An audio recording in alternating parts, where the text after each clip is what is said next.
Valmiki corporation నిధుల అక్రమ బదిలీల వ్యవహారం కర్ణాటక ప్రభుత్వాన్ని కుదిపేస్తోంది.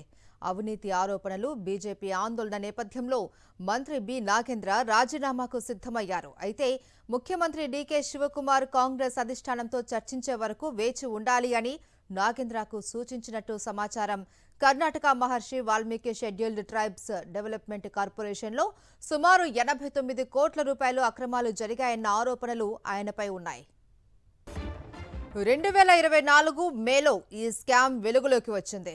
కార్పొరేషన్ అకౌంట్స్ అధికారి చంద్రశేఖరన్ ఆత్మహత్య చేసుకోవడం, ఆయన రాసిన నోట్లో నిధుల అనధికార బదిలీలపైన ఆరోపణలు చేయడం తీవ్ర రాజకీయ దుమారం రేపింది.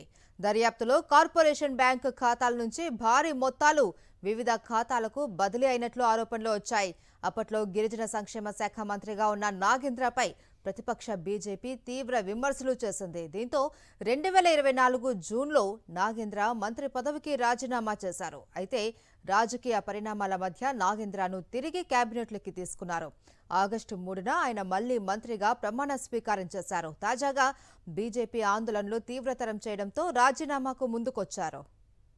ఇక ఇదే సమయంలో కర్ణాటక బీజేపీ కాంగ్రెస్ ప్రభుత్వంపై ఒత్తిడి పెంచుతోంది.